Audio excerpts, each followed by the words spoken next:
Kirtan start చేద్దాము.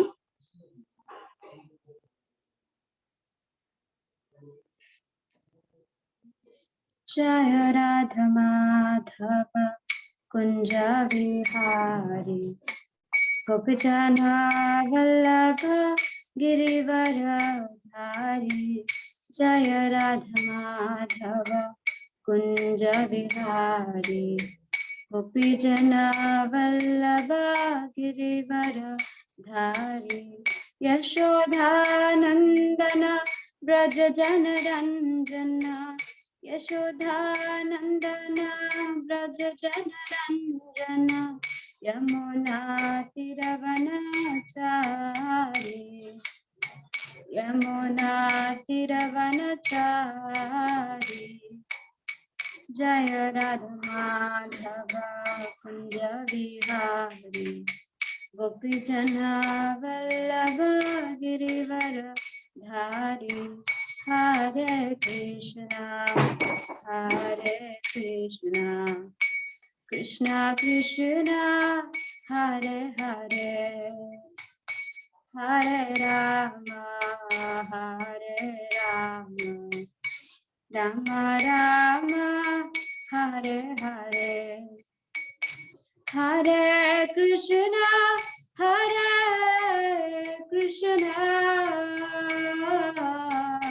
కృష్ణ కృష్ణ హరే హరే హరే రామ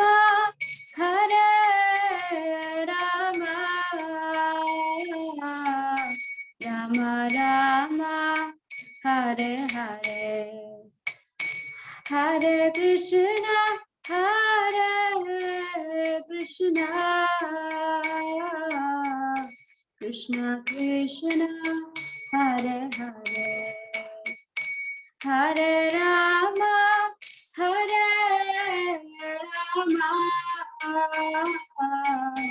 రామ రామ హరే హరే. హరే కృష్ణ కృష్ణ కృష్ణ హరే హరే హరే రామ రామ రామ హరే హరే. జయ రాధా శ్యామచంద్ర రాధా శ్యామచంద్ర రాధే. జయ గౌరనితాయ్ గౌరనితాయ్ జయ గౌరనితాయ్. జయ జయ ప్రభుపాద్ జయ జయ ప్రభుపాద్. జయ జయ గురుదేవ్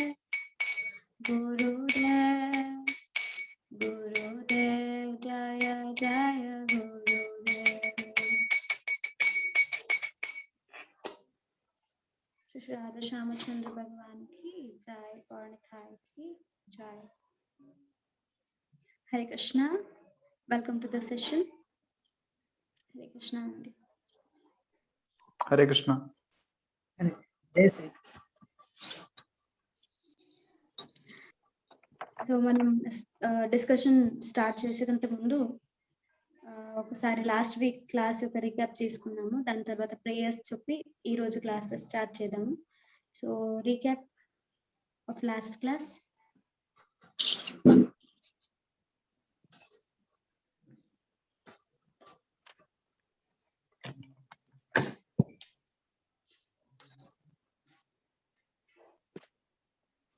పోయినసారి class గురించి చెప్పాలా, మనం ఏమి డిస్కషన్? సుఖ దుఃఖాల గురించి, సమశీతోష్ణ స్థితి, సుఖ దుఃఖాల గురించి, అవన్నీ సమంగా సమస్థితిలో ఉండడానికి గురించి, అలాగే శరీరము ఆత్మ అనేది శాశ్వతం అని, దానికి మరణం లేదని, దాని గురించి మనం డిస్కషన్ చేసుకున్నాం. Okay,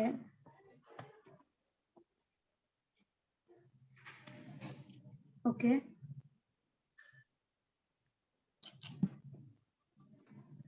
okay, fine. సో ఆత్మ యొక్క గుణాలు మనం చర్చించాము.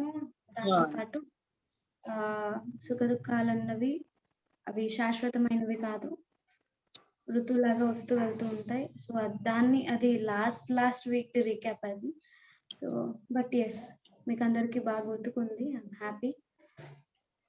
ఓకే, 2.21 దాకా డిస్కస్ చేస్తున్నారు. 2.21 దాకా. ఓకే, 21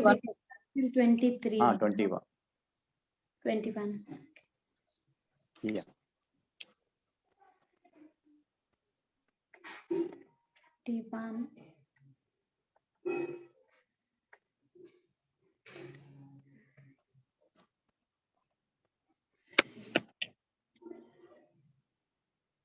ఓకే, సత్ అనేది ఓకే, ప్రార్థన స్టార్ట్ చేద్దాము. ఓం అజ్ఞానతిమిరాంధస్య జ్ఞానాంజనాశలాకయా చక్షురున్మిలితం యేన తస్మై శ్రీ గురవే నమః. శ్రీ చైతన్య మనోభీష్టం స్థాపితం యేన భూతలే స్వయం రూప కదా మह्यं దదాతి స్వపదాంతికం. నమో విష్ణుపాదాయ కృష్ణపృష్ఠాయ భూతలే శ్రీమతే భక్తివేదాంత స్వామినిధి నామినే. నమస్తే సరస్వతే దేవే గౌరవాణి ప్రచారిణే నిర్విశేష శూన్యవాది పాశ్చాత్యదేశతారిణే. హే కృష్ణ కరుణా సింధు దీనబంధు జగత్పతే గోపీశ గోపికా కాంత రాధాకాంత నమోస్తుతే. తప్త కాంచన గౌరాంగి రాధే వృందావనేశ్వరి వృషభానుసుతే దేవి ప్రణమామి హరిప్రియ. వాంఛా కల్పతరుభ్యశ్చ కృపా సింధుభ్య ఏవ చ పతితానాం పావనేభ్యో వైష్ణవేభ్యో నమో నమః. శ్రీకృష్ణ చైతన్య ప్రభు నిత్యానంద శ్రీ అద్వైత గదాధర శ్రీవాసాది గౌర భక్తి వృంద. హరే కృష్ణ కృష్ణ కృష్ణ హరే హరే, హరే రామ రామ రామ హరే హరే. ముఖం కరోతి వాచాలం పంగం లంఘాయతే గిరిం యత్కృపాహం తమహం వందే శ్రీ గురు దీనతారిణం పరమానందమాధవం శ్రీ చైతన్య.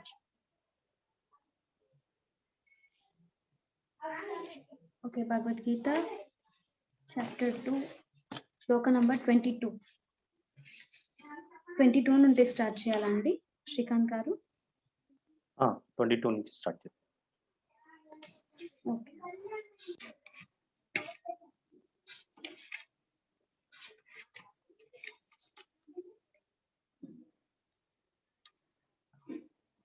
సో 22 శ్లోక నంబర్ 22 ఇది కూడా ఇంపార్టెంట్ శ్లోక. దీన్ని ప్రాక్టీస్ చేసుకోవచ్చు. వాసాంసి జీర్ణాని యథా విహాయ నవాని గృహ్ణాతి నరోపరాణి తథా శరీరాని విహాయ జీర్ణాని అన్యాని సంయాతి నవాని దేహి. As a person puts on a new garments, giving up the old ones, the soul similarly accepts new material bodies, giving up the old, and useless ones.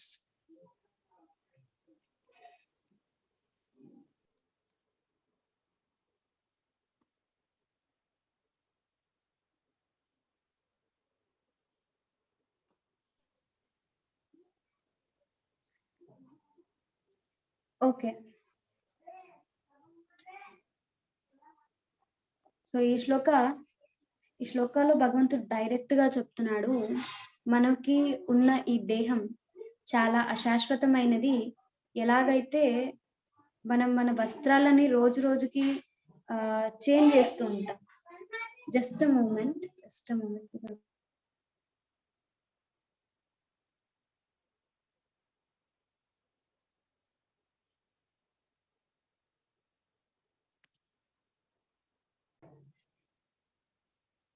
So ఎలాగైతే మనం రోజు రోజుకి మన వస్త్రాలని చేంజ్ చేస్తూ ఉంటాం, రైట్? We will change. ఈ రోజు వేసుకున్న వస్త్రం మనం రేపు వేసుకోము, బికాస్ అది డర్టీ అయిపోయి ఉంటుంది. సో అందుకే మనం చేంజ్ చేసుకుంటాం, right? In the same way శరీరం కూడా అలాగే. ఆత్మకి శరీరం ఒక వస్త్రం లాంటిది. సో అది రోజు రోజుకి మార్చుతూ ఉంటుంది. దాని వన్ డే యాక్చువల్లీ చెప్పాలి అంటే ఒక జన్మ. ఈ జన్మలో ఈ శరీరం ఉంది, ఇంకో జన్మలో వేరే శరీరం. సో ఇలా ఆత్మ ఒక్క దేహాన్ని నుంచి ఇంకో దేహానికి మారుతూ ఉంటుంది. సో అలా అది వేరే వేరే శరీరాలని పొందుతూ ఉంటుంది. ఎలాగైతే ఈ దేహం దాని యొక్క శక్తిని కోలుకుంటుందో, when it loses its own ability, ఆ సమయాన్న ఆత్మ ఈ దేహం నుంచి అది వెళ్ళిపోతుంది. సో ఇక్కడ శ్రీల ప్రభుపాద్ పర్పట్లో క్లియర్ గా ఎక్స్ప్లెనేషన్ ఇస్తున్నాడు.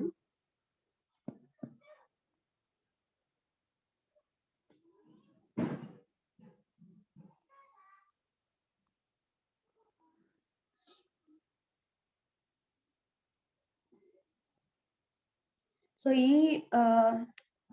ఈ వివరాన్ని ఏదైతే కృష్ణ ఇక్కడ మనకి చెప్తున్నాడు, మన ఆత్మ అన్నది ఒక్క దేహం నుంచి ఇంకో దేహానికి ప్రవేశిస్తుంది మరియు అది చేంజ్ చేస్తుంది అన్న చెప్పడానికి అది కన్ఫర్మేషన్ శ్వేతశ్వర ఉపనిషత్తులో తీసుకున్నాడు. సో ఇలా ఎన్నో ఉపనిషత్తులు మరియు శాస్త్రాల నుంచి మనం తెలుసుకోవచ్చు, ఆత్మ అన్నది శాశ్వతం మరియు దేహం అశాశ్వతమైనది. అలాంటి దేహం కోసం మనం అతిగా ఆశపడడం కానీ, దానిపైన మనం అతిగా మోహాన్ని పెంచుకోవడం కానీ చేయొద్దు. Will go to the next shloka. నయనం చిందంతి శస్త్రాణి నయనం దాహతి పావకః నచైనం క్లేదయంత్యాపో న శోషయతి మారుతః. The soul can never be cut to pieces by any weapon, nor burned by fire, nor moistened by water, nor withered by the wind. ఆత్మ అన్నది అది ఎలాంటి శస్త్రాస్త్రాలతో దాన్ని ఖండించలేదు, మరియు అది అగ్గిలో కాలిపోదు, గాలిలో అది తేలిపోదు, జతకి నీళ్ళల్లో అది నానదు. సో ఇది ఆత్మ యొక్క లక్షణం. These are few qualities. So ఈ వై అంటే ఎందుకు కృష్ణ ఇవన్నీ చెప్తున్నాడు అర్జునుడికి అనంటే, అర్జునుడికి అర్థం కావాలి ఈ దేహము అశాశ్వతమైనది, ఆత్మ శాశ్వతమైనది అని చెప్పడానికి, ఆ క్లియర్ ఎక్స్ప్లెనేషన్ ఇవ్వడానికి ఇక్కడ భగవంతుడు ఇవన్నీ వివరాలు ఇస్తున్నాడు. మనకి ఎందుకు ఇవన్నీ క్లియర్ ఇన్ఫర్మేషన్స్ కావాలి? బికాజ్ మనం సాధారణంగా ఒక వ్యక్తికి వెళ్ళి నువ్వు ఈ దేహం కాదు, నువ్వు ఆత్మ అని చెప్పేస్తే వాళ్ళు అంటారు, ఏంటండి నేను మీకు కనిపించట్లేదా, నేను ఇక్కడే ఉన్నాను కదా, నన్ను ఆత్మ అంటావేంటి, మీకు బుద్ధి ఉందా అని అంటారు, రైట్? ఎక్కడైనా ప్రచారం చేయడానికి వెళ్ళినప్పటికీ, లేదండి మీరు ఈ శరీరం కాదు, మీరు ఆత్మ, నేను మిమ్మల్ని ఆత్మలా చూస్తున్నాను అని చెప్పేస్తే ఏంటంటే నేను మీకు కనిపించట్లేదా అని ప్రశ్న వేస్తారు. So it is so funny. But ఈ దేహం ఉంది అని నమ్మాలి. That is truth. We have this body. దేహం అన్నది మనకుంది. బ్రహ్మ సత్యం జగత్ మిథ్యం అని అంటారు. శంకరాచార్య యొక్క ప్రీచింగ్స్ లో. సో మెయిన్ గా అక్కడ డిస్క్రిప్షన్ ఏంటి అంటే బ్రహ్మ సత్యం, ఈ జగత్ మిథ్యం. సో జగత్తు మిథ్యమైనది. మనం ఏదైతే చూస్తున్నామో అదంతా డెల్యూజన్. సో ఇవేవి లేవు యాక్చువల్లీ, కానీ మన కళ్ళకు కనిపిస్తున్నాయని అంటారు. కానీ మనం ఇలా మన జీవితాల్లో కష్టపడుతున్నాము, ఎంతో వర్క్ చేస్తున్నాము, ఇవన్నీ కూడా భ్రమనేనా? కాదు, రైట్? ఇవి మనం అనుభవిస్తున్నాం, మనం మన చేతులారా చేస్తున్నాం, రైట్? మనం కష్టపడుతున్నాం, మనకు బాధలన్నా ఉంది, సంతోషం అన్నది ఉంది. సో మనకి ఫీలింగ్స్ అన్నవి అర్థమవుతున్నాయి. సో దీన్ని బట్టి మనకేం అర్థమవుతుంది? జగత్తు మిథ్యం కాదు, జగత్తు ఉంది. జగత్తు ఉంది, మనకి దేహము ఉంది. కానీ మనం ముఖ్యంగా తెలుసుకోవాలి ఏంటి అంటే దేహం ఉన్నా ఆ దేహం అశాశ్వతమైనది. Will go to the next shloka. ఈ శ్లోకాస్ కి ఎక్కువ డీటెయిల్డ్ ఇన్ఫర్మేషన్ లేదా ఎక్స్ప్లెనేషన్ అవసరం లేదు, because directly shloka direct information ఇస్తుంది. The translation gives the direct explanation. Okay, this individual, sorry, next shloka, shloka number 24.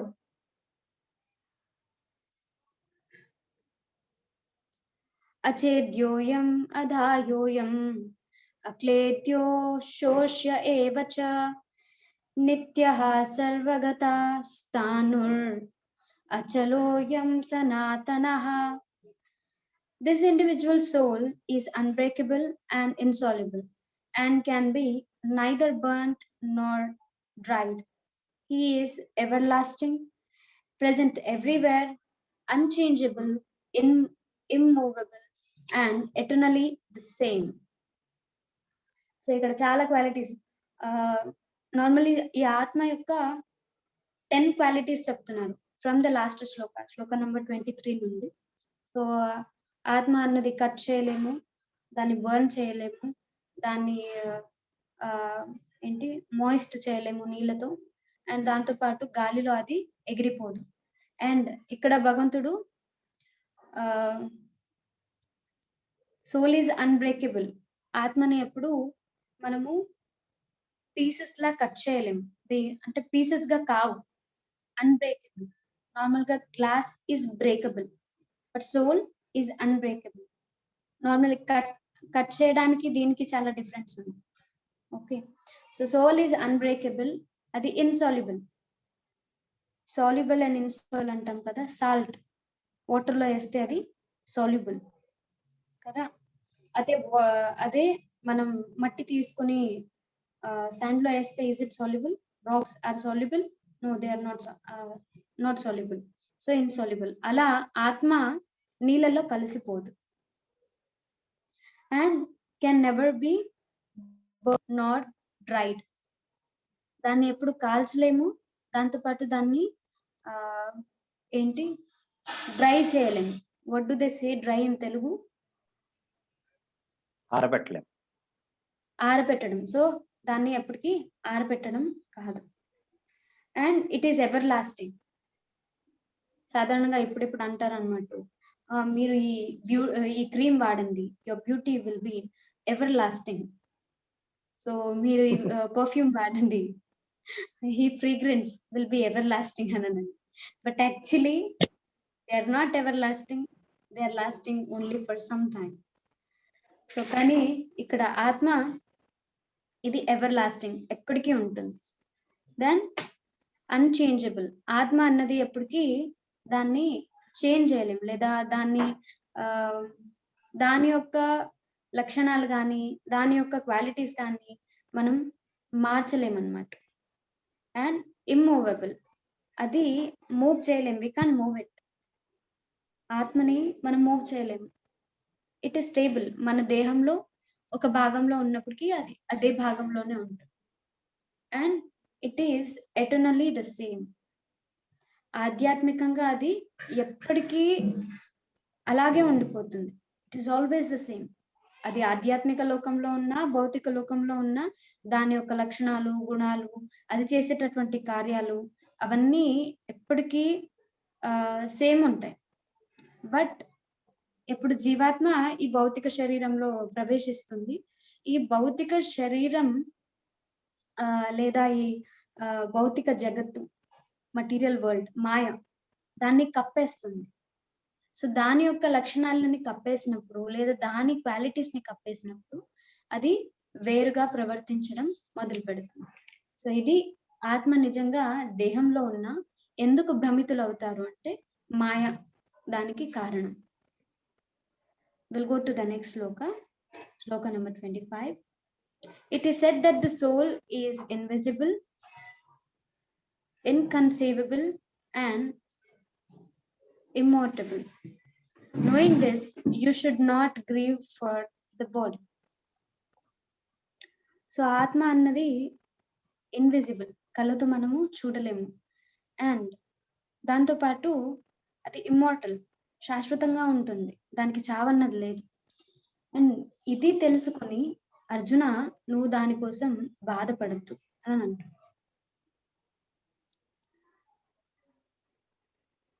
So ఎందుకు కృష్ణ అంటున్నాడు, సరే నీ ఏమంటారు, నువ్వు దీనికోసం బాధపడద్దు. వై? బికాజ్ అది శాశ్వతంగా కాదు. ఇప్పుడు ఈ దేహం నుంచి వదిలేసిన ఇంకో దేహం నీకు ఎలాగో ప్రధానం అవుతుంది. సో అందుకని నువ్వు బాధపడద్దు, నువ్వు చేసేటటువంటి కార్యాలు నువ్వు చెయ్యి అని అంటుంది. Go to the next shloka. If however you think that the soul or the symptoms of life will always be born and die forever, you still have no reason to lament, O mighty armed.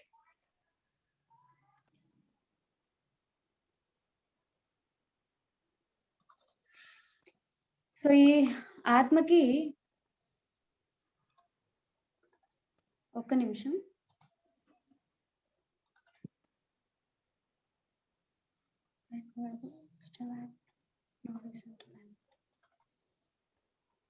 ఇక్కడ భగవంతుడు అంటున్నాడు, ఒకవేళ నువ్వు నీ దేహాన్ని వదిలేసిన so నువ్వు దానికోసం బాధపడద్దు.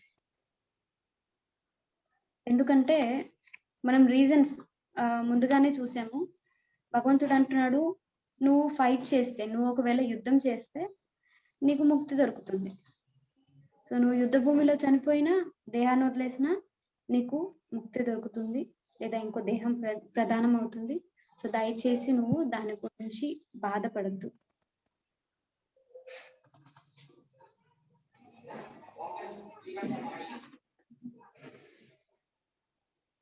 అంటే ఒక డెత్ బర్త్ అన్నది it is a common thing, దీని గురించి ఫిక్స్ అయిపో అనేసి చెప్తున్నారు.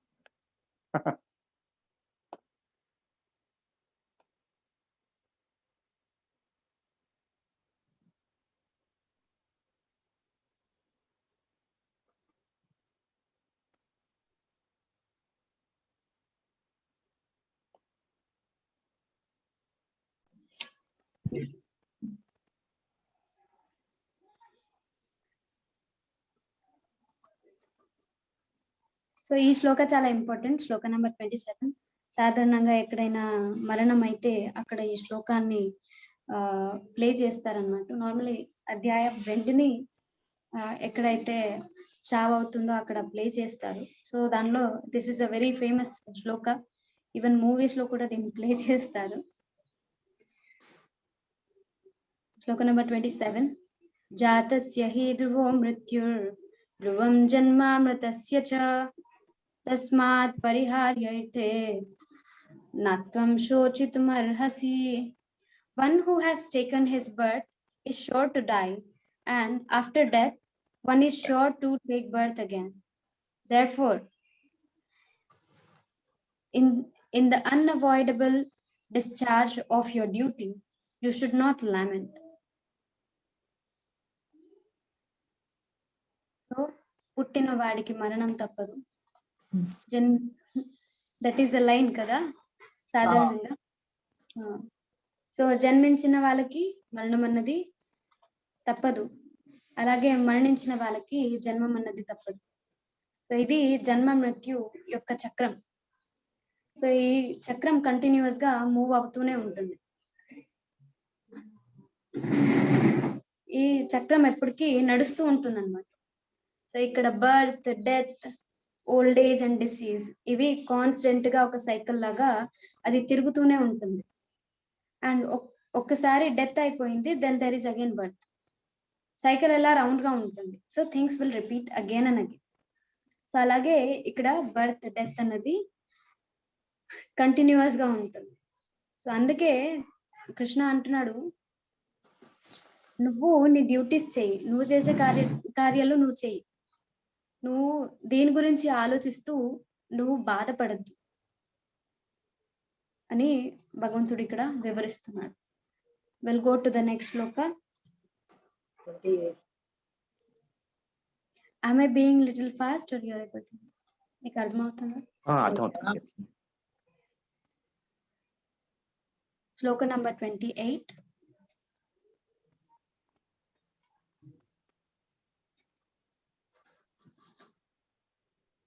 All created beings are unmanifest in their beginning, manifest in their interim state, and unmanifest again when annihilated. So what need is there for lamentation?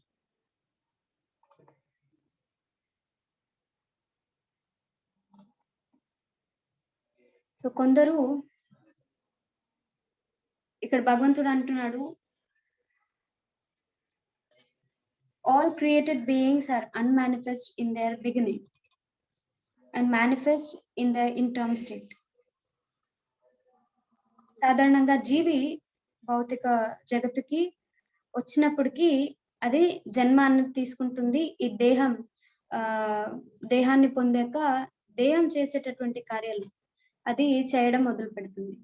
ఎప్పుడైతే అది ఈ దేహాన్ని వదిలేస్తుంది, దాని యొక్క నిజ రూపానికి లేదా నిజ స్థానానికి వెళ్ళిపోతుంది. సో అందుకని అర్జున, నువ్వు ఈ అన్ని ఆలోచించి నువ్వు బాధపడద్దు, డోంట్ లామెంట్. దీనికోసం నువ్వు కేవలం నువ్వు చంపేయాలి, like you have to kill. దాని తర్వాత నేను చూసుకుంటాను. సో దేనికి నువ్వు బాధపడద్దు అని కృష్ణ స్ట్రాంగ్ గా అర్జునకి మాట్లాడుతున్నాడు.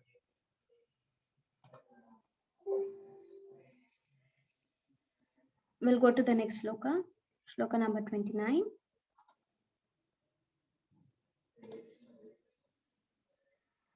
Some look on the soul as amazing, some describe him as amazing, and some hear him as amazing, while others, even after hearing about him, cannot understand him at all.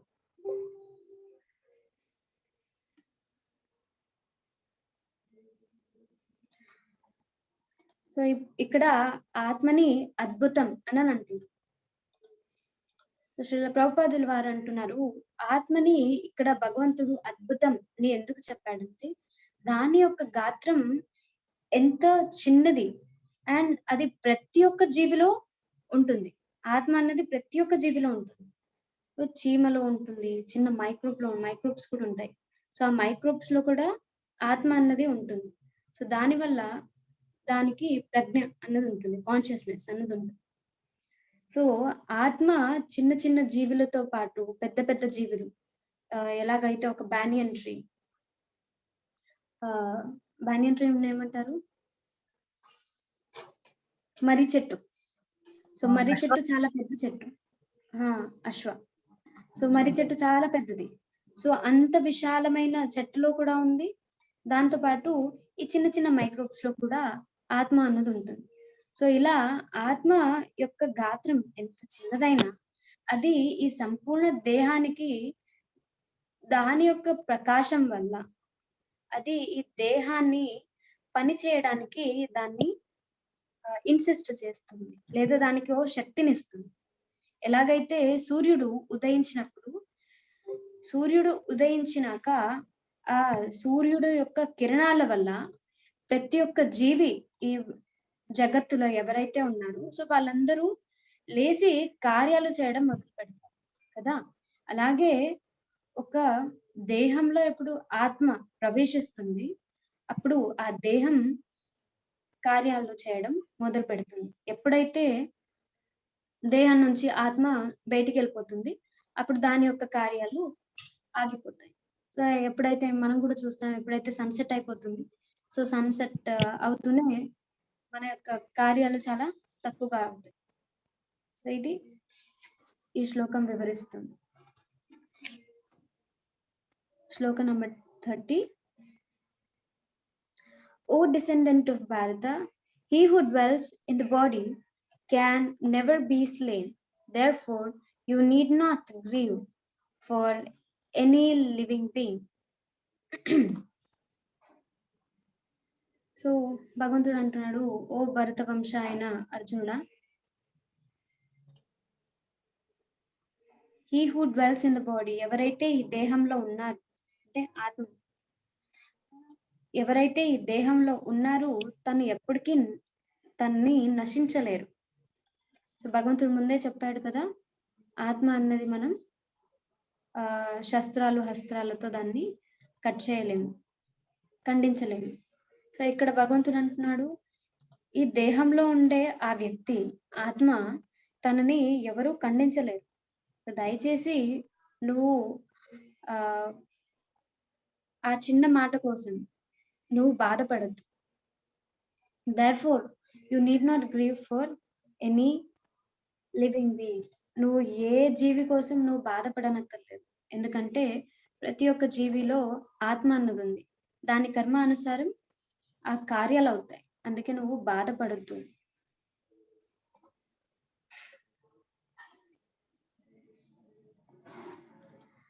So నేను explanation of Bhagavad Gita ఇక్కడికే stop చేస్తాను.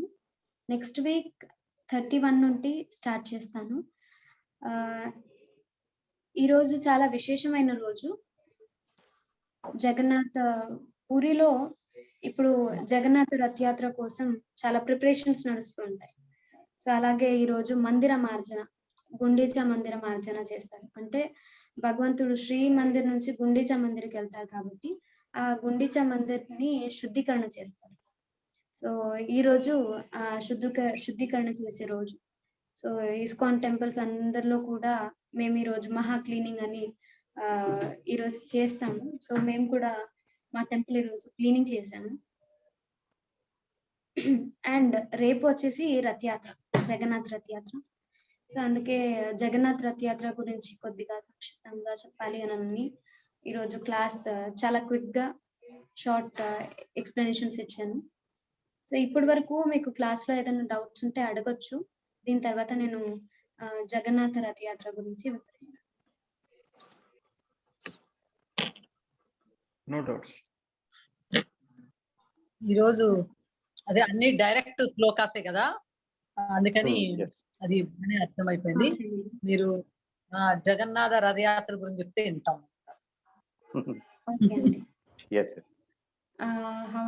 ఎంతవరకు మనకి సమయం ఉంది? It is 5:07. Around 23 minutes. Yes.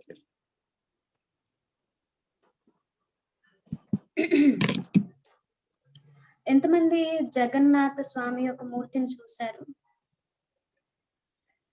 చూడలేదు. Okay okay, class అయిన తర్వాత ఓకే రాధికా హోసు రాధికా మేడం చూశారు.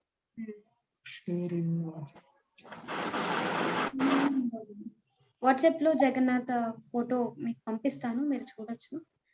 మీరు కావాలంటే గూగుల్ సెర్చ్ కూడా చేయొచ్చు, ఇమేజెస్ ఆఫ్ జగన్నాథ్. అవి చూసాము కానీ నేరుగా చూడలేదు. కానీ మీకు తెలుసు విగ్రహం ఎలా ఉంటుందని తెలుసు, చెక్కతో చేసి ఉంటుంది. ప్రతి ఇయర్ కూడా మళ్ళీ చేస్తారు అని విన్నాము. చెక్కతో చేసి ఉంటుంది. అది ఒకే వంశము, ఒకే వంశస్థులు దాన్ని తయారు చేస్తారు. అక్కడ ఏమంటే వంటలు కూడా చాలా ముఖ్యమైనవి, 58 రకాలు చేస్తారని చెప్పారు దేవుడి ప్రసాదము. అవి కూడా కుండ పైన కుండ అలా పెట్టి చేస్తే పై దాంట్లో ఉడుకుతుంది, కింద ఏమి ఉడకకుండా ఉంది అనేది అక్కడ చాలా చెప్పదగ్గ. అంటే అది ఇంతవరకు ఎవరికి కూడా తెలియదు అది ఎలా జరుగుతుంది అనేది. అలాగే ఒకసారి అక్కడ ఉన్న ప్రసాదాన్ని కూడా టెస్ట్ చేయడానికి తీసుకెళ్లారని చెప్పారు. అప్పట్లో టెస్ట్ చేయడానికి కూడా బాగా పాతకాలంలో ముంబైకో ఎక్కడికో తీసుకెళ్లవలసి వస్తుంది. అది ప్రయాణం చేసి అలా వెళ్ళడానికే 2-3 రోజులు పట్టిందట. అయినా కూడా అది అలాగా అందులో ఒక్కటి కూడా ఏమి మామూలుగా మన ఆహారం మనం ఇంట్లో వండుకునేదైతే అది పాచిపోయిందని దానికి బ్యాక్టీరియాస్ అని అంటారు కదా. కానీ ఆ తీసుకెళ్ళిన ఆ ప్రసాదానికి ఏమి లేవట. అలాగే అదే రుచి అదే విధంగా ఉందట. టెస్ట్ చేపించారన్నమాట. అది ఏమంటే ఆయన పేరేదో ఉంది. వాళ్ళు అంటే ఇంకొకరు మాట ఆయుర్వేద సంబంధించిన వాళ్ళు చేయించారు. ఓకే. వాళ్ళు చెప్పారన్నమాట ఇలాగా ప్రసాదానికి తీసుకెళ్ళి అన్ని రోజులు టైం పట్టింది టెస్ట్ చేయడానికి కూడా. అయినా కూడా అది ఎలా ఉందంటే అంత అమృతంగా ఆ విధంగా ఉంది. అసలు ఏమీ అవ్వలేదు అన్ని రోజులు కూడా అని. అది ప్రసాదం యొక్క మహిమ. అని కొన్ని వింతలు విన్నామాట. అయితే నాకు అర్థం కాలేదు చెక్కతోనే ఎందుకు చేశారు అంటే కృష్ణ పరమాత్ముడిది అందులో ఏదో స్టోరీలు విన్నాం. ఆయన శరీరము నీళ్ళల్లోంచి కొట్టుకుని వస్తే ఎవరో తీశారని, అది చక్కగా అయిందని అలా విన్నాను నేను. ఇప్పుడు స్టోరీ అదంతా ఐ మీన్ కంప్లీట్ స్టోరీ ఉంది. It's a package of 3 stories. So ఆ స్టోరీస్ నేను వివరిస్తాను. సో మీరు అనుమతిస్తే నేను స్టార్ట్ చేస్తాను. చెప్పండి. ఓకే.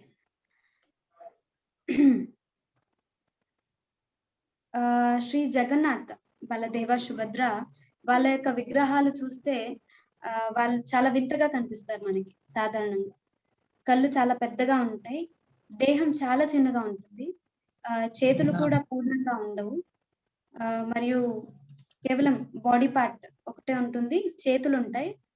అండ్ దాంతోపాటు ఫేస్ చాలా పెద్దదిగా ఉంటుంది, కళ్ళు చాలా పెద్దదిగా ఉంటాయి. సో స్మైలింగ్ లిప్స్ ఉంటాయి. సో ఇది జగన్నాథుడి యొక్క రూపం. సో ఈ రూపం ఎక్కడి నుంచి వచ్చింది, ఎవరు ఈ రూపాన్ని మొదటిగా చూశారు అంటే, ఒకనప్పుడు భగవంతుడు శ్రీకృష్ణుడు తన యొక్క ద్వారకాపురిలో ఉన్నప్పటికీ ద్వారకాపురిలో ఉండే ప్రతి ఒక్క రాణికి చాలా ఆసక్తి ఉండేది. కృష్ణుడు బృందావన్లో చాలా లీలలు చేశాడు. ఆ గోపిలు మరియు బృందావన్ వాసిస్ అంటే కృష్ణకి చాలా ఇష్టం. ఎందుకు? సో వాళ్ళకి తెలుసుకోవాలని చాలా ఆసక్తిగా ఉండేది. అందుకని వాళ్ళు వెళ్ళి రోహిణి మాతకు అడుగుతారు. అంటే బలరామ వాళ్ళ తల్లి, బలరామ తల్లికి వెళ్ళి అడుగుతారు, దయచేసి మీరు మాకు ఆ కృష్ణుడి యొక్క మహిమని వివరించండి. అప్పుడు బలరామ తల్లి అంటుంది, నేను కథలు చెప్తాను కరెక్టే, కానీ నాకు మీదే భయం ఉంది అని అంటుంది. మా భయం ఏంటి అని వాళ్ళు ప్రశ్నించినప్పుడు ఆమె అంటుంది, చూడండి ఇప్పుడు నేను బృందావన్ గురించి చెప్తాను, గోపికాస్ గురించి చెప్తాను. అకస్మాత్తుగా భగవంతుడు లేదా కృష్ణుడు దాన్ని విన్నాడనుకో, తను మళ్ళీ మిమ్మల్ని అందరినీ వదిలేసి ఈ ద్వారకాపురిని వదిలేసి బృందావన్కి వెళ్ళిపోతాడు. సో మీకు ఓకే అయితే నేను చెప్తాను అని అంటారు. సో వాళ్ళు అంటారు, లేదు మాకు వినాలని ఉంది, మనం ఒక ఉపాయం చేద్దాము, సుభద్రని మనం డోర్ దగ్గర కాపలా కాయడానికి పెడదాం, మరియు మీరు మాకు ఇవన్నీ స్టోరీస్ కథలు చెప్పండి, మనం ఒక గదిలో కూర్చొని చర్చిద్దాము అని. ఒక గదిలో కూర్చొని వాళ్ళు చర్చిస్తూ ఉంటారు. చర్చిస్తూ ఉండగా అక్కడ సుభద్ర తల్లి తనకు కూడా వినాలని ఉంది, ఓకే ఏం చెప్తుంది రోహిణి మాత అని. అలా తను చెవి డోర్కి ఇలా పెట్టి తను వింటూ ఉంటుంది అన్నమాట. వింటూ వింటూ తన యొక్క దేహం యొక్క అవయవాలు చేంజ్ అవుతూ ఉంటాయి, తన రూపం మారుతూ వస్తుంది.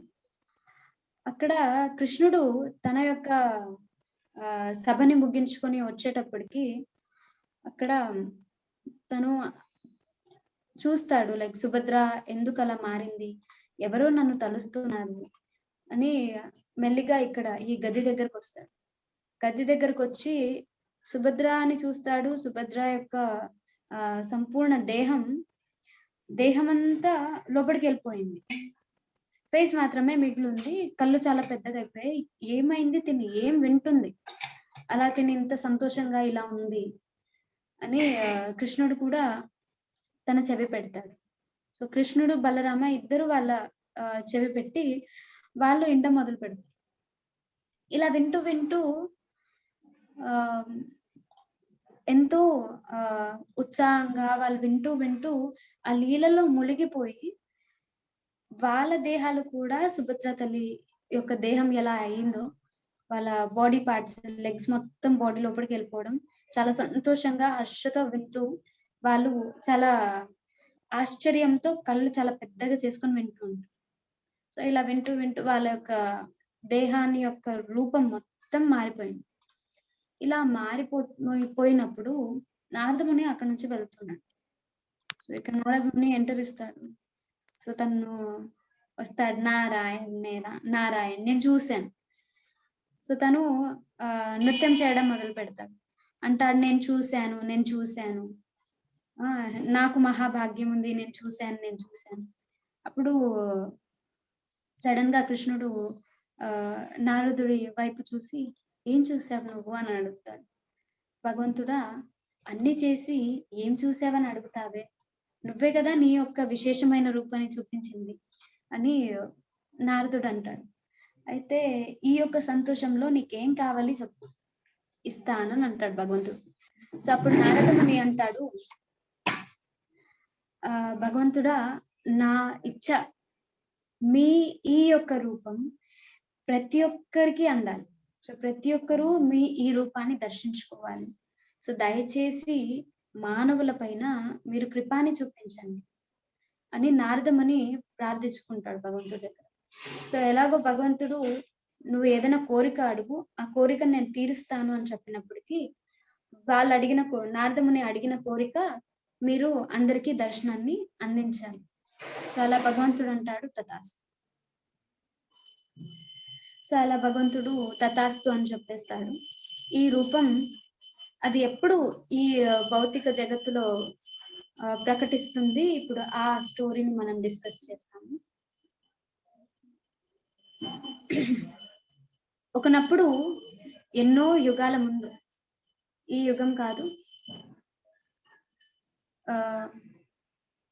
చాలా లాంగ్ బ్యాక్, ఇంద్రదిమ్న మహారాజా అని ఒక శ్రేష్టమైన మహారాజా ఉండేవారు. ఆ మహారాజా విష్ణు యొక్క మహాన్ భక్తుడు, చాలా మంచి భక్తుడు. ప్రతినిత్యం భగవంతుని ధ్యానం చేయడం, భగవంతుని పూజించడం, భగవంతుని యొక్క లీలలు వినడం, దాంతోపాటు తన యొక్క కర్మని కరెక్ట్ గా ఎలాగైతే ధర్మశాస్త్రాలు చెప్తాయో ఆ ధర్మబద్ధంగా తన కార్యాలు చేసేవాడు. ఇలా కార్యాలు చేసే ఆ మహారాజుకి ఒక ఇచ్చ ఉండేది, నేను భగవంతుని యొక్క విశేషమైన రూపానికి పూజించాలి. సో అలా తను భగవంతుడి యొక్క విశేష రూపాన్ని పూజించాలి అన్న ఆ ఇచ్చ తనకి తపనలా మారింది. సో రోజు రోజుకి ఆలోచించేవాడు, ఎక్కడి నుంచైనా నాకు భగవంతుడి యొక్క విశేషమైన రూపం దొరికితే ఆ రూపాన్ని నేను పూజించడం మొదలు పెడతాను. సో ఇలా తను ఆలోచిస్తూ తన యొక్క మంత్రిని పంపించేస్తాడు. తన మంత్రికి అంటాడు, నువ్వు ఎక్కడి నుంచైనా ఒక విశేషమైన రూపం, భగవంతుని యొక్క విశేషమైన రూపాన్ని ఎక్కడుంది నువ్వు చూసుకొనిరా, ఆ రూపాన్ని మనం పూజిద్దాం. అప్పుడు అలా ఎన్నో మంది మంత్రులని మరియు చాలా వ్యక్తుల్ని వేరే వేరే చోట పంపించేస్తాం. అలా ఒక మంత్రి ఒరిస్సా వైపుకి వెళ్తాడు. దాన్ని నీలాచల అని అంటారు. సో అప్పటి సమయంలో దాన్ని నీలాచల అన్న ఒక ప్లేస్ ఉండేది. సో ఆ నీలాచల గ్రామంలో మొత్తానికి దళితులు ఉండేవారు, దళిత్స్. సో ఇప్పుడు మనం దళిత్స్ అంటాం కదా, సో ఆ దళితులు ఉండేవారు. సో వీళ్ళందరూ చాలా లో బౌండ్. సాధారణంగా ఈ వైశ్యులకి శూద్రులకి మనం సాధారణంగా పూజని చేయడం ఇవన్నీ పర్మిషన్ ఇవ్వరు అన్నమాట. అప్పటి కాలంలో బ్రాహ్మణులే వాళ్ళు పూజించేవాళ్ళు. అండ్ ఈ శూద్రులు మరియు వైశ్యాస్ వీళ్ళందరూ వాళ్ళకి ఎలాగో అలాగా సహాయం చేసేవాళ్ళు పూజలు. సో ఇలా వాళ్ళు పూజను చేసేవాళ్ళు. మరియు పూజకి సామాగ్రి తేయడం, ఇలా వాళ్ళు వాళ్ళ కార్యం చేసేవారు. కానీ కొందరికి చాలా ఇచ్చ ఉండేది, నేను కూడా భగవంతుని పూజించాలి డైరెక్ట్ గా. సో అలా ఈ యొక్క నీలాచల ధామంలో ఆ దళిత మహారాజకి ఒక విశేషమైన ఒక విగ్రహానికి తను పూజిస్తుంటాడు. సో ఎప్పుడు ఈ వ్యక్తి, ఈ మంత్రి ఆ స్థానానికి వెళ్తాడు, తను చాలా పుణ్యజీవి అయి ఉంటాడు. సో ఆ దళిత నీలాచల గ్రామానికి వెళ్ళినప్పుడు తనకి అనిపిస్తుంది, ఇది చాలా దివ్యమైన ప్రదేశం ఉన్నట్టుంది. ఇక్కడ ఉండే ప్రతి ఒక్క వ్యక్తి చాలా సంతోషంగా కనిపిస్తున్నారు.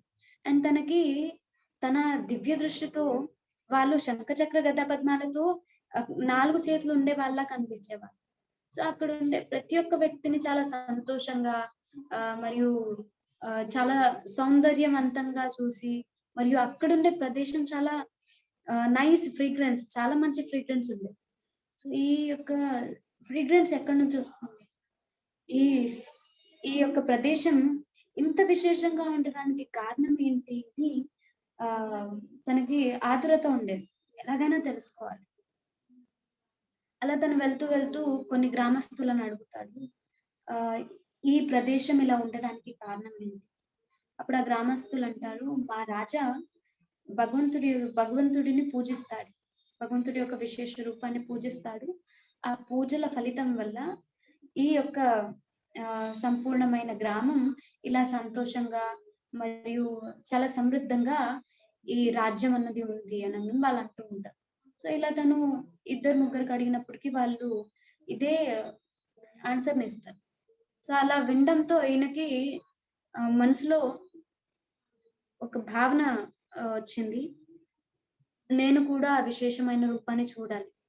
బికాస్ తను వచ్చిన మిషనే అది, భగవంతుడి యొక్క విశేషమైన రూపాన్ని చూడాలి, ఆ రూపం గురించి వెళ్ళి ఇంద్రద్యుమ్న మహారాజుకి చెప్పాలి. సో అలా తను వెళ్తూ వెళ్తూ కొందరు బ్రాహ్మణులని వాళ్ళని వీళ్ళని ఎంక్వైరీ చేస్తూ వెళ్తారు. సో ఎంక్వైరీ చేసి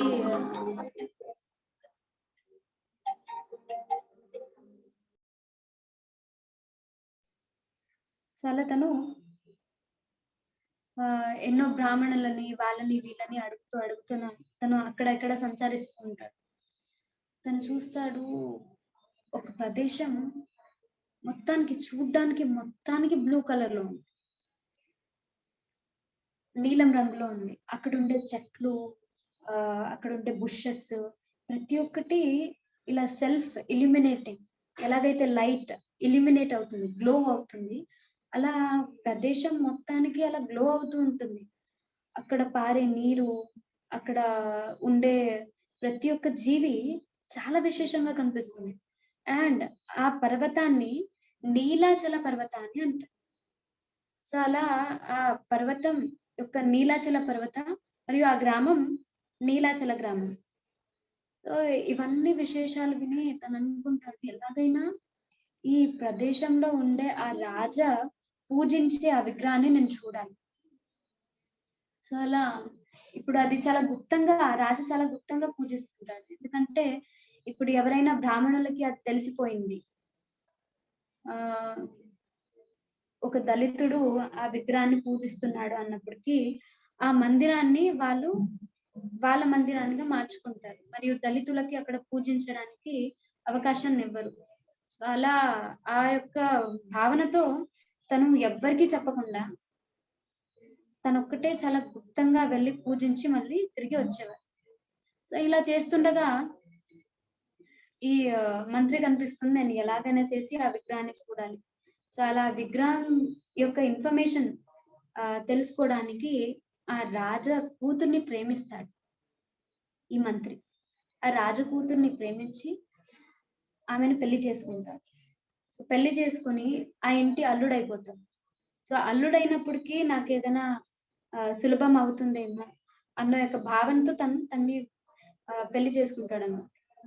సో అలా తను పెళ్లి చేసుకుని కొన్ని రోజుల తర్వాత తను అంటాడు, తన వైఫ్ కంటాడు, చూడు, మీ తండ్రి ప్రతిరోజు పూజిస్తాడు ఒక విగ్రహాన్ని. ఆ విగ్రహం గురించి నువ్వు ఇంతవరకు నాకు చెప్పలేదే. జనాలందరూ దాని గురించి మాట్లాడతారు. నువ్వెప్పుడు నాకెందుకు దాని గురించి ఎప్పుడు ఏం చెప్పకు. నాకు ఆ విగ్రహాన్ని చూడాలని ఉంది. నన్ను తీసుకెళ్ళు అని అంటాడు. అప్పుడు ఆ రాణి అంటుంది, ఇప్పటివరకు నేనే ఆ విగ్రహాన్ని చూడలేదు. నేను తన సొంత పుత్రిక అయి ఉండి కూడా మా తండ్రి నాకు ఇంతవరకు దాని గురించి ఏం చెప్పలేదు. కానీ నేను మా తండ్రికి నేను వెళ్ళి అడగలేను అని అంటాడు. అంటే అప్పుడు తనకు బ్లాక్మెయిల్ చేస్తాడు అనమాట. నీకు నా పైన ప్రేమ లేదా? సో ప్రేమ లేకుండానే నువ్వు పెళ్లి చేసుకున్నావా? ఇదేనా నువ్వు ఇచ్చే ప్రేమ? ఇదేనా నువ్వు ఇచ్చే రెస్పెక్ట్ అని తనకి మాటలతో తనకి ఫోర్స్ చేస్తాడు. నువ్వు వెళ్ళి మీ తండ్రిని అడుగు అన్నట్టు. సో అప్పుడు ఆమె వెళ్ళి వాళ్ళ తండ్రికి రిక్వెస్ట్ చేసుకుంటుంది.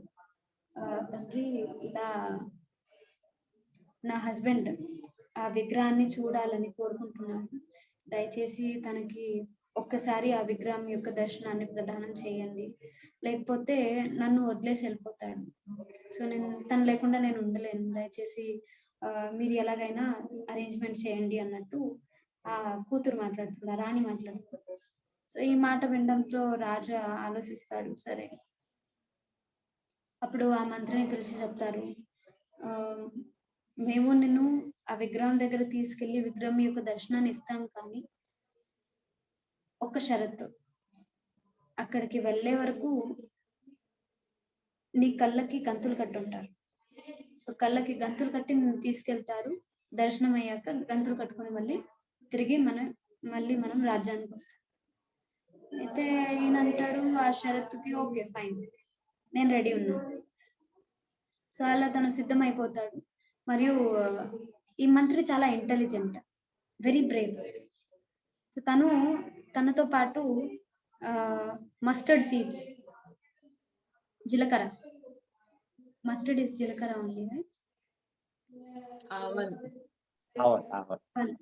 ఓకే, తనతో పాటు ఆవాల గింజలు తను తీసుకెళ్తాడు.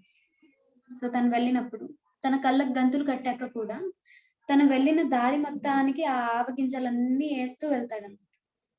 ఈజ్ వెరీ ఇంటెలిజెంట్ కదా. సో రిటర్న్ వచ్చాక కూడా తను మళ్ళీ ఆ దారిని తెలుసుకోవచ్చు. అలా ఆ ఆవ గింజలన్నీ వేస్తూ వెళ్తాడు. అక్కడ వెళ్ళి చూస్తాడు, ఆ ప్రదేశం చాలా అందంగా ఉంది. మరియు తన గంతులు తీసినప్పటికీ డైరెక్ట్ గా విగ్రహం యొక్క దర్శనం అవుతుంది. ఆ విగ్రహం సేమ్ ఎలాగైతే కృష్ణుడు ఉంటాడో అదే రకంగా ఆ విగ్రహం అక్కడ ఉండేది.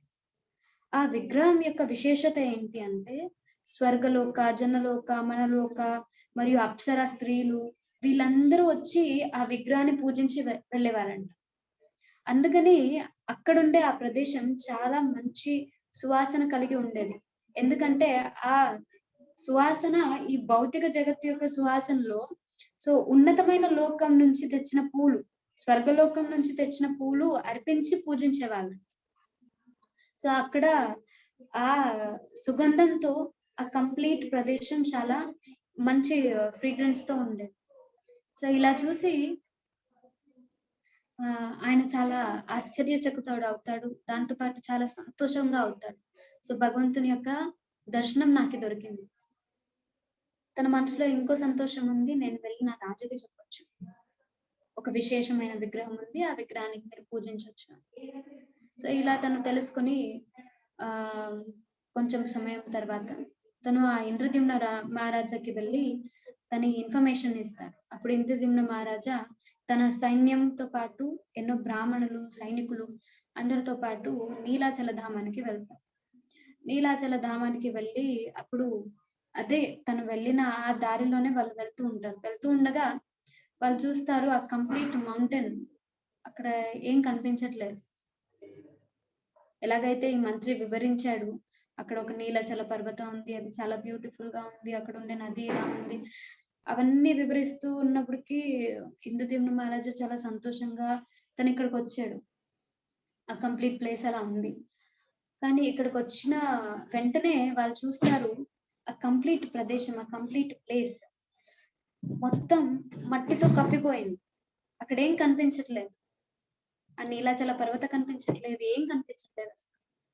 సో ఈయన ఆశ్చర్యపోతూ ఉంటాడు, ఏమైంది అసలు, వచ్చిన దారి ఇదే, అండ్ తను పెట్టిన సైన్స్ కూడా కరెక్ట్ గానే ఉంది, అయినా ఈ ప్రదేశం ఎందుకు కనిపించట్లేదు. ఇంద్రదేవుని మహారాజుకి చాలా బాధేస్తుంది ఈ మాట. సో ఒక బ్రాహ్మణుడికి వెళ్ళి అడుగుతారనమాట, అయ్యా ఇక్కడ నీలాచల పర్వతం ఉండేది ఎక్కడికి వెళ్ళింది అని. సో వాళ్ళు అంటారు, తెలియదండి, రాత్రి రాత్రి ఈ నీలాచల పర్వత కనిపించకుండా అయ్యింది, ఏమంటారు, ఈ భూమి కూడా ధ్వంసమైందంటే భూమిలోకి వెళ్ళిపోయింది, సో అలా ధ్వంసం అయిపోయింది అని ఆ బ్రాహ్మణుడు వివరిస్తారు. ఈ మాట వినడంతో ఇంద్రద్యుమ్న మహారాజుకి చాలా బాధేస్తుంది. సో ఆ బాధతో తను అనుకుంటాడు, ఓకే భగవంతుడికి పూజించడం నాకు అర్హత లేదేమో అని తను నేరుగా వెళ్ళి అక్కడుండే ఒక నదిలో దుంకి చనిపోవాలి, ఆత్మహత్య చేసుకోవాలని తను వెళ్తాడు. వెళ్ళి ఆత్మహత్య చేసుకోవాలని, ఇంకేం దుంకాలి అని అనుకున్నప్పటికీ ఆకాశవాణి అవుతుంది, అంటాడు, ఇంద్రద్యుమ్న మహారాజా ఆగు, నీకోసం ఒక విశేషమైన విగ్రహం వస్తుంది. అది భగవంతుడు సాధారణంగా ఒక విగ్రహానికి ఇంత లైఫ్ స్పాన్ అని ఉంటుందన్నమాట. ఆ విగ్రహానికి అన్ని ఏళ్ళు మనం పూజించవచ్చు. సో అలా ఈ నీలాచల లేదా ఈ నీలమాధవ, ఆ మూర్తి యొక్క పేరు నీలమాధవ. సో నీలమాధవ విగ్రహం యొక్క సమయం అయిపోయింది. సో కానీ ఇప్పుడు ఒక విశేషమైన రూపం నీకోసం వస్తుంది, సో దయచేసి నువ్వు ఆత్మహత్య చేసుకోకు. అప్పుడు ఆకాశవాణిలో అంటారు, సముద్రంలో ఒక చాలా పెద్ద స్టిక్ లేదా ఏమంటారు,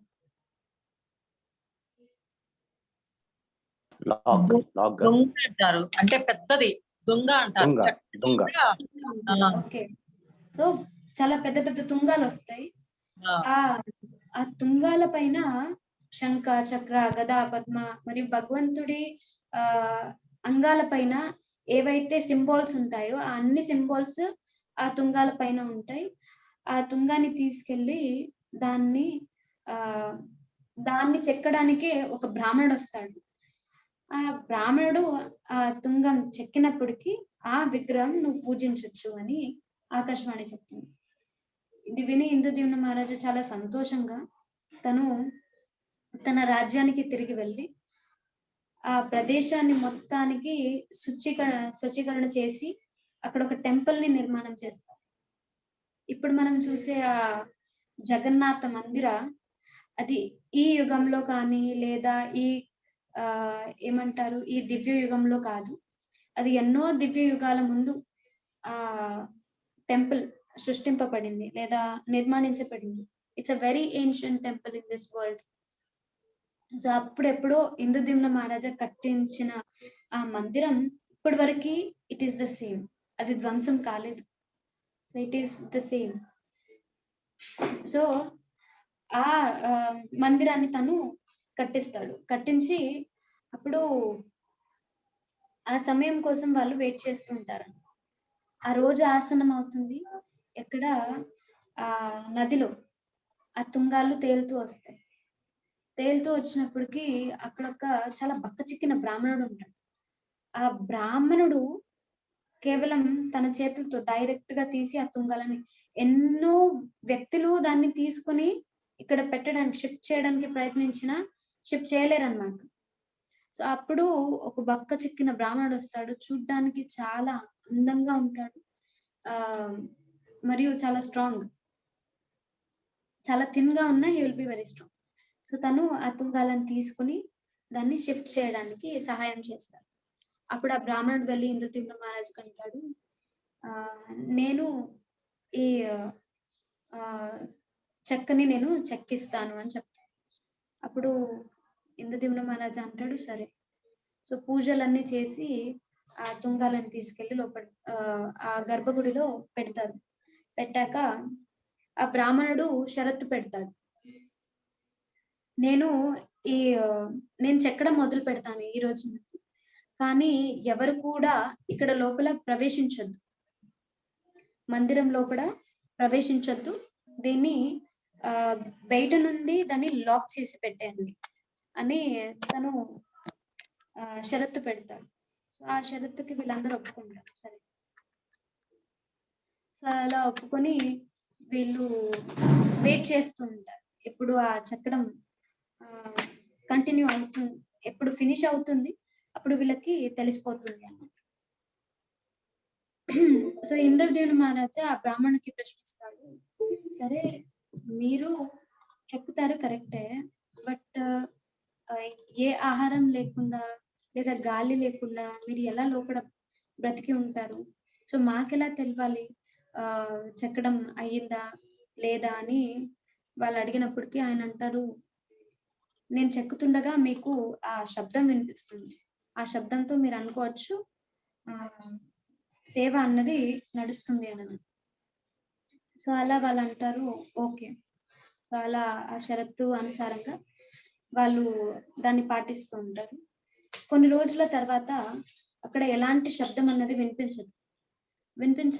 వినిపించినప్పుడు వాళ్ళు ఇంద్రదిమ్న మహారాజా యొక్క పత్ని వెళ్ళి ఇంద్రదిమ్న మహారాజు అంటుంది, ఆ బ్రాహ్మణుడు చూడడానికి చాలా వీక్ గా ఉన్నాడు. తను ఇన్ని రోజుల నుండి మనం తనకి ఆహారం ఇవ్వలేదు, అక్కడ లోపల గాలి ఆడదు, తను బ్రతుకున్నాడో లేదో, సో ఎలాంటి శబ్దాలు కూడా వినిపించట్లేదు. సో దయచేసి వెళ్ళి మందిరం యొక్క వాకిల్ని ఓపెన్ చేయాలి. సో అప్పుడు ఇంద్రదిమ్న మహారాజా ఆలోచిస్తాడు చేయాలా వద్దా, కానీ తను నిశ్చయిస్తాడు, లేదు ఇప్పుడు ఆ బ్రాహ్మణుడు ఉన్నాడో లేదో తెలియదు, అందుకని ఇప్పుడే ఓపెన్ చేద్దాము అన్నట్టు వాళ్ళు వెళ్ళి ఇమీడియట్ గా ఆ డోర్స్ ని ఓపెన్ చేస్తారు. ఆ డోర్స్ ని తెరిచిన తక్షణమే ఆ బ్రాహ్మణుడు అక్కడి నుంచి మాయమైపోతాడు మరియు చెక్కడం అర్ధానికి ఆగిపోతుంది. సో ఇలా అది అర్ధానికి ఆగిపోయినప్పటికీ ఇంద్రదేవుని మహారాజుకి మరీ బాధేస్తుంది. సో ఇప్పటి వరకు నేను విశేషమైన రూపాన్ని కోసం నేను వెయిట్ చేశాను, ఇప్పుడు ఆ చెక్కడం ఇంకా పూర్తి కాకుండానే ఆ బ్రాహ్మణుడు ఇక్కడ నుంచి మాయమైపోయాడు, ఇప్పుడు ఏం చేయాలి? ఇంద్రదేవుని మహారాజా చాలా శ్రేష్టమైన భక్తుడు, తనకి వైకుంఠానికి నేరుగా వెళ్ళిపోతాడు. విష్ణుకి ప్రశ్నించడానికి నేరుగా వెళ్ళిపోతాడు. వెళ్ళి విష్ణుకి ప్రశ్నిస్తాడు, హే విష్ణు ఏంటిది, ఇక్కడ నేను ఇన్ని రోజుల వరకు నేను వెయిట్ చేశాను భగవంతుడు మీ యొక్క విశేషమైన రూపాన్ని పూజించడానికి, కానీ ఇప్పుడు ఇలా అయిపోయింది, నేను ఏం చేయాలి? సో అప్పుడు విష్ణు అంటాడు, అది నా యొక్క విశేషమైన రూపం, అదే నా విశేషమైన రూపం, దయచేసి వెళ్ళి దాన్ని పూజించు. సో ఈ మాట వినడంతో చాలా సంతోషంగా అక్కడ బ్రహ్మ మరియు శివుడు వీళ్ళందరూ ఉంటారన్నమాట. సో స్వయం బ్రహ్మ దేవుడు ఈ భూలోకానికి వచ్చి జగన్నాథ పూరి టెంపుల్ మందిరంలో ఆ విగ్రహాలకి ప్రాణ ప్రతిష్టాపన చేస్తారు. అలా ప్రతిష్ఠించిన ఆ విగ్రహాలే జగన్నాథ బలదేవ మరియు సుభద్ర యొక్క విగ్రహం. సో ఇది ఆ విగ్రహాలు అక్కడ ప్రకటించిన యొక్క కథ. ఇంకా స్టోరీస్ ఉన్నాయి, బట్ ఇట్స్ ఆల్రెడీ టైమ్. మీకు ఏదైనా డౌట్స్ ఉంటే ఈ క్వశ్చన్ లైక్ ఈ స్టోరీలో మీరు అడగచ్చు.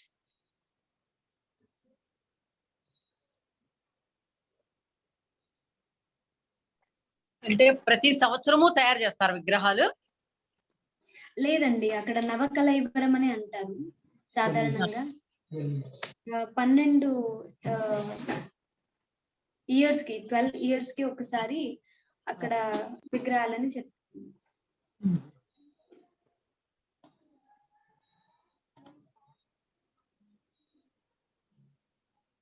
So this year they are making another. What? Hello, ఈ ఇయర్ మళ్ళీ చేంజ్ చేస్తున్నారా? ఇది 12 ఏళ్ళు అయింది ఇప్పుడు ఇయర్ కి? లేదండి, నవకలైవరం జస్ట్ 2 ఇయర్స్ బ్యాక్ అయింది. ఇంకా 12 ఏళ్ళు వరకు సమయం ఉంది. సాధారణంగా వాళ్ళు అక్కడ గవ్వలేసి వాళ్ళు సమయాన్ని తెలుసుకుంటారు. సో వాళ్ళ ఆచారాలు వేరుగా ఉన్నాయి. అక్కడుండే పూజారీస్‌ని పాండాస్ అంటారు. వాళ్ళు బ్రాహ్మణులు కాదు యాక్చువల్‌గా చెప్పాలంటే. వాళ్ళందరూ దళితులు. భగవంతుడు జగన్నాథ అక్కడ దళిత భక్తుల నుంచే తను పూజని స్వీకరిస్తున్నాడు. ఎందుకంటే అది నీలాచల ధామం కాబట్టి. సో మనం డిస్కస్ చేసినట్టు నీలాచల ధామంలో సాధారణంగా దళితులు ఉండేవాళ్ళు. సో వాళ్ళే ఇప్పటికి కూడా వాళ్ళే పూజిస్తున్నారు. సో వాళ్ళని పాండా అంటారు వాళ్ళ భాషలో. అక్కడ ఒడియా భాషలో పాండా అంటారు పూజారిని.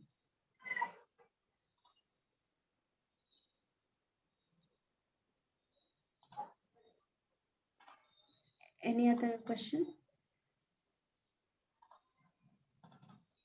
చాలా బాగా చెప్పారు. జగన్నాథ పూరి యొక్క విగ్రహాల గురించి చాలా బాగుంది. కొత్త విషయం నేర్చుకున్నాను. అంటే ఇప్పుడు జగన్నాథ రథయాత్ర అనేసి అంటారు. సో దాని గురించి వినడమే తప్ప ఇప్పుడు దాని గురించి ఇంత స్టోరీ ఉందని నాకు తెలియదు. సో మీ మూలంగా తెలియదు. సో అలాగే ఈ వీడియో చూస్తున్న వ్యూవర్స్ అందరికీ కూడా తెలుస్తుంది. సో సాధారణంగా ఎప్పుడు ఉత్సవం అన్నది అవుతుంది లేదా రథయాత్ర అవుతుంది, పల్లకి సేవ ఏదే కానీ మందిరంలో ఉండే ఆ అర్చ విగ్రహాలు బయటకు రావు. వాళ్ళ యొక్క ఉత్సవ విగ్రహాలు వస్తాయి బయటికి. సో ఇక్కడ నేరుగా భగవంతుడి యొక్క పూజించే అర్చ విగ్రహమే ఇక్కడికి వస్తుంది. అండ్ ఆ విగ్రహాన్ని తెచ్చే విధానం కూడా చాలా విశేషంగా ఉంది. అక్కడ జగన్నాథుడికి నృత్యం చేస్తూ తీసుకొస్తారు, డాన్స్ చేయిస్తారు. సో జగన్నాథ్ అంటే తనకి కింద బాడీ పార్ట్ అంతా దేహంలో లోపలికి వెళ్ళిపోయి ఉంటుంది. అండ్ 2 హ్యాండ్స్ మాత్రమే ఇలా ఫ్రంట్ చేయి ముందుకుంటాయి కాబట్టి సో వాళ్ళు భగవంతుడికి కింద మొత్తం బట్ట కప్పి తన్ని ఇలా డాన్స్ చేస్తూ తీసుకొస్తారు. దాన్ని పాండీ సేవ అంటారు. సో రేపు జగన్నాథ్ రథయాత్ర మీరు లైవ్ చూడొచ్చు యూట్యూబ్ లో. కుదిరితే నేను మీకు యూట్యూబ్ లింక్ షేర్ చేస్తాను, మీరు వ్యూ చేయొచ్చు. చాలా బాగుంటుంది. అక్కడ ఎన్నో కోట్లాది మంది వస్తారు ఆ జగన్నాథ్ రథయాత్ర చూడడానికి. సాధారణంగా ఫారినర్స్ కి లేదా వేరే ధర్మాన్ని పాటించే వాళ్ళకి అక్కడ ప్రవేశం లేదు.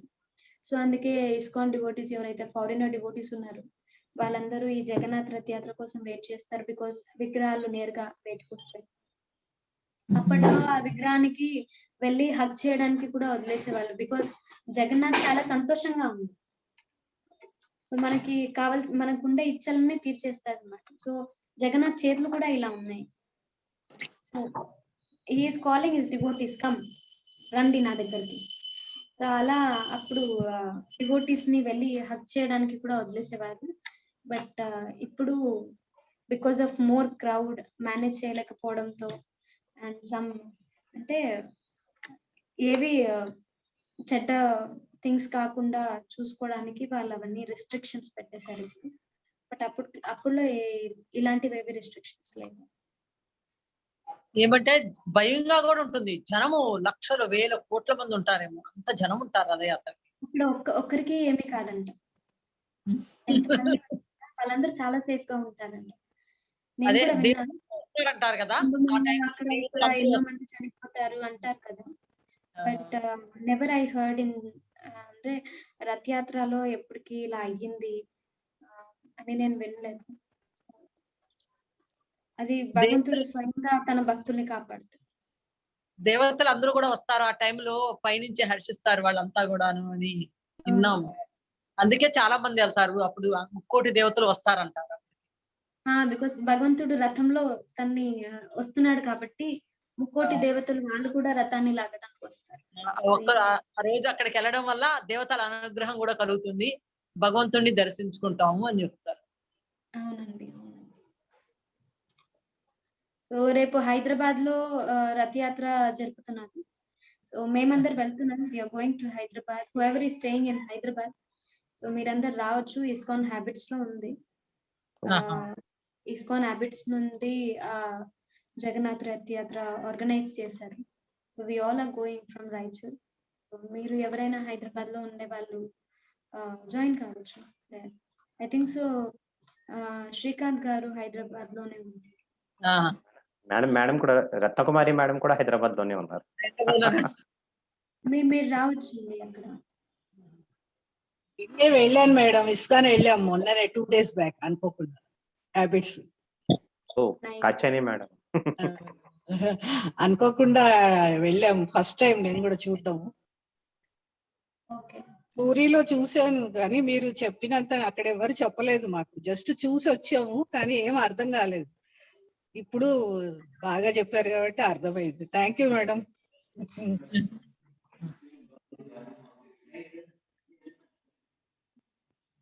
ఓకేనండి, time is Okay. Already extended. Okay. Kondareddy గారు వెయిట్ చేస్తున్నారు. Kondareddy master is waiting eagerly with Okay. patience, lot of patience. Thank you Kondareddy master. So thank you madam, thank you for today's session. మనం ఎంతో అద్భుతంగా మరి జగన్నాథ స్వామీజీ గురించి చెప్పడం జరిగింది. సో ఎన్నో విశేషాలు చెప్పడం జరిగింది భగవద్గీతతో పాటు. మరి ఇప్పుడు రేపు జరగబోతున్న రథయాత్ర గురించి, దాని గురించి కూడా ఎంతో బాగా చెప్పారు. సో మళ్ళీ నెక్స్ట్ వీక్ మనం భగవద్గీతతో కంటిన్యూ చేద్దాం. Okay, thank you very much. Thank you. Hare Krishna.